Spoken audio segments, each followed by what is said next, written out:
현재 대한민국 내에는 약 3만 명이 넘는 탈북민들이 있습니다. 과거에는 귀순자, 귀순용사로 불리던 이들은 시간이 지나며 그 수가 점점 늘기 시작했고 90년대 중반 고난의 행군을 거치며 그 수가 폭발적으로 증가해 오늘날에는 탈북자, 세터민, 북한 이탈 주민 등 다양한 명칭으로 불리고 있지요. 그런데 이 탈북자, aka 탈북민들 대체 어떤 사람들일까요? 사회주의 지상낙원이라는 북한에서 왜 탈출하게 된 걸까요? 또 이들은 어떻게 한국을 왔으며 한국에 도착한 이후에는 어떤 절차를 거치게 될까요? 지식해적단과 함께 시리즈로다가 한번 알아봅니다.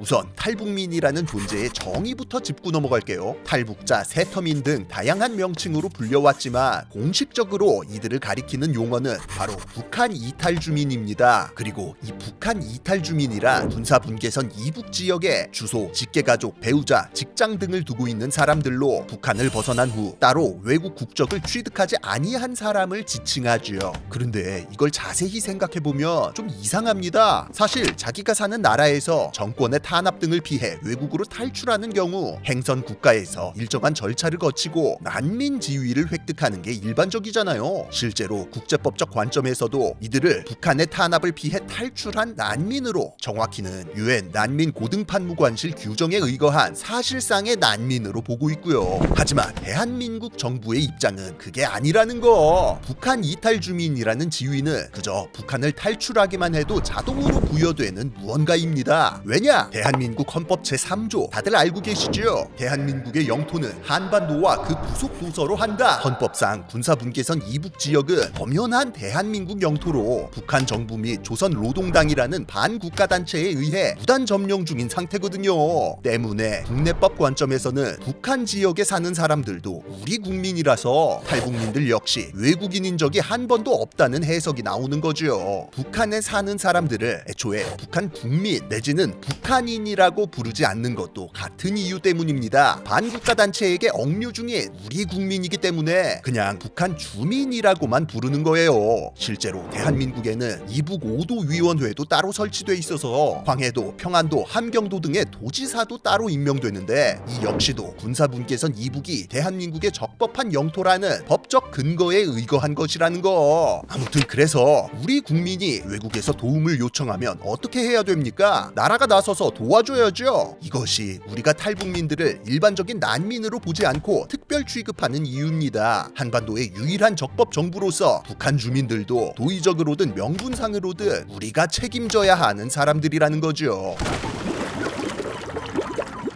그렇다면 이제 북한 주민들의 입장을 살펴보겠습니다. 이들은 왜 북한을 탈출하는 걸까요? 많은 이들이 이미 알고 있듯 주된 원인은 역시 파탄 나버린 북한의 경제 때문입니다. 아니고 사상이고 나발이고 간에 먹고 살기는 해줘야지. 굶어 죽게 생겼는데 수령님이고 장군님이고 알바겠습니까? 그런데 사실 북한 경제가 처음부터 이렇게 폭망 상태였던 건 아닙니다. 일제시대 때 조선 총독부가 한반도 남쪽에서는 쌀 뽑아먹고 북쪽에다가는 군수공장 지어서 중국 침략에 이용했던 거 다들 알고 계시죠? 그만큼 해방 직후에는 북쪽이 산업 인프라 측면에서 훨씬 앞서 있었던 터라 더 유리하게 시작했습니다. 게다가 소련과 중국이라는 든든한 지원국이 육상으로 연결돼 있어서 지원받기도 좋죠. 실제로 1969년 중소국경 분쟁 등으로 중국과 소련의 사이가 틀어지자 북한은 중국에서 농수산물 같은 거 싸게 떼어오고 소련에서 기술 같은 거 받아오는 식으로 적절한 줄타기 외교를 시전. 양쪽으로다가 야무지게 실리 챙기면서 성장 가도를 달렸었습니다. 그래서 70년대까지는 남한보다 북한이 더 잘 나갔어요. 실제로 지하철도 북한이 한국보다 먼저 개통됐고 아시아에서 세 번째로 컬러 TV 방송을 시작한 것도 북한입니다. 여기다 공산주의 특유의 무상의료, 무상교육에 1974년에는 세금을 없애기도 했었죠. 때문에 이때까지는 탈북민이 거의 없었다는 거. 그나마 탈출하는 극소수의 탈북민들도 경제적인 이유 이유보다는 개인적, 신념적인 이유로 넘어오는 경우가 대부분이었습니다. 그래서 대한민국에서도 당시에는 북한에서 누가 넘어오면 귀순자, 귀순용사라고 지칭하며 언론에 일제히 대서특필, 체제 선전용으로 열심히 이용해 먹곤 했어요. 그러나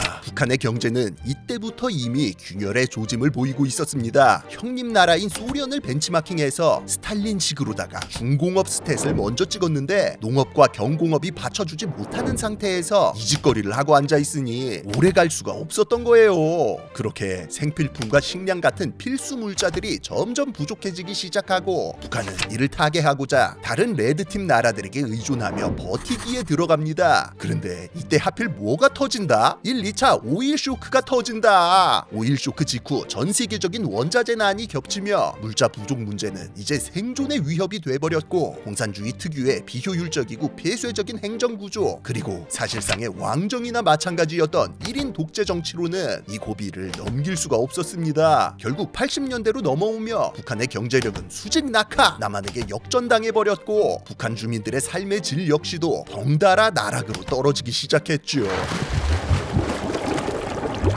자, 나락 감지됐으니 어떻게든 틀어서 활로를 찾아야죠. 실제로 레드팀에 이렇게 나락 감지 잘해서 기사회생한 나라들이 몇 개 있습니다. 북한의 둘째 형님인 중국 그리고 베트남이 대표적인 경우로 70년대 말부터 80년대에 이르러 공산주의로는 안 되겠구나 라는 현실을 인정 개혁 개방을 시행한 끝에 세계의 공장 역할을 자처하며 드라마틱한 떡상을 맞을 수가 있었죠. 그리고 북한은 여기서 뭘 선택했다? 죽음을 택했다. 이 상황에 중공업 발전시키겠다고 끌어다 쓴 외채를 갖다가 모라토리엄을 선언해버리더니 급기야 1984년에는 채무상환 중단을 선언. 빌린 돈 못 갚으니까 그냥 배째라를 시전해버립니다. 원래 북한이 그 전까지만 해도 정통성 문제랑은 별개로 국제적으로는 나름대로 정상국가 취급을 받았었거든요. 근데 이때 이후로 서방 세계와의 모든 투자와 교류 협력이 중단된 것은 물론 같은 레드팀 나라들도 이건 좀 하면서 거리두기를 시작해요. 게다가 이제 하필 이때쯤부터 국제사회의 냉전 구도에 점점 해빙 국면이 다가옵니다. 1989년 동독에서 베를린 장벽이 무너지며 동유럽이 자유화되기 시작하더니 급기야 91년에는 레드팀 수장이었던 소련마저 붕괴, 공산주의 국가들 전부 손잡고 지옥으로 가버리고 일찍이 눈치 까고 개혁 개방했던 몇몇 나라들만 살아남아요. 심지어 마지막 버팀목이었던 중국마저 1992년 남조선 놈들이랑 수교를 해버리네. 여기다 91년부터는 당시 북한 전체 수입의 50%를 차지하던 소련의 후신 러시아가 구상무역 중단을 선언, 외화 결제를 요구하기 시작하면서 그나마 유지되고 있던 북한의 대외무역 전반이 크게 위축됩니다. 말 그대로 이제 북한 편 아무도 없어진 거죠. 진짜 이제라도 개혁 개방하고 착실하게 돈 갚아나가거나 아니면 그냥 남한이랑 통일해버리거나 둘 중 하나 선택하지 않으면 나라 작살나는 상황이었어요. 그런데 또 여기서 뭐가 터진다? 1994년 김일성이 지옥으로 가버렸다. 여기에 연타석으로다가 95년부터는 3년 동안 대규모 자연재해가 연이어 발생합니다. 이로 인해 북한 농경지는 개박살이 나버렸고 국영기업은 가동이 중지, 공산주의의 근본인 배급제마저 유지할 수 없게 돼버렸지요. 이 당시에 이러한 극심한 경제 붕괴를 일컫는 말이 바로 그 유명한 고난의 행군입니다. 여러 실책과 국제적 상황, 자연재해까지 겹치며 북한의 경제는 한순간 회복할 수 없는 지경에 이르렀어요.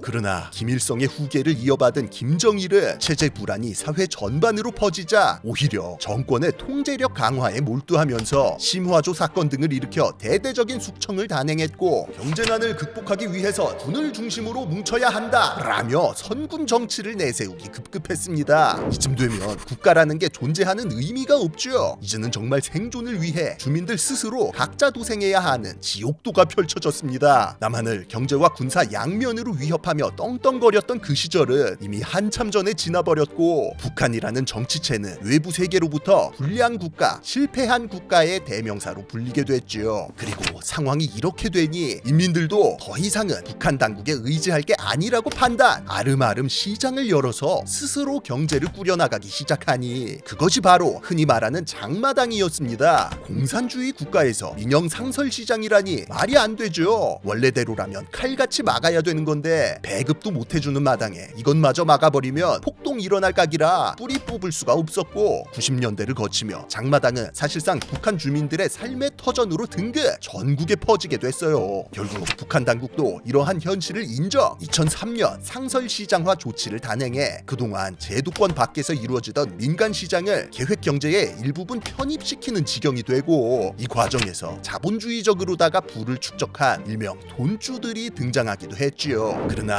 이는 어디까지나 정권의 유지를 위한 유화책이었을 뿐 북한 정권에게 있어 장마당과 시장 경제는 체제에 대한 가장 큰 위협이자 당면한 문제였습니다. 때문에 말만 허가를 내렸지 잊을만 하면 단속한다, 화폐 개혁한다 뭐 하면서 장마당 때려잡는 게 일상이었어요. 그런데 이쯤 되니까 때려잡는다고 인민들이 말 듣겠습니까? 국가가 당이 뭐 해준 게 없는데 김일성 시절 겪으며 잠깐이라도 레드팀 뽕만 느꼈던 중장년층, 노년층들은 또 모르겠는데 90년대 이후 태어난 세대들은 그냥 태어날 때부터 국가 경제 폭망 상태로 장마당에 의존해 살아왔기 때문에 걸핏하면 와서 뇌물이나 뜯어가는 북한 정권과 노동당에 대해 깊은 불신과 반감을 가지게 됐습니다. 이들이 바로 일명 장마당 세대로 불리는 북한판 MZ 세대로 이전 세대들과는 달리 사상적으로나 문화적으로나 북한 정권에 대한 충성심이나 친근감이 없는 사람들이지요.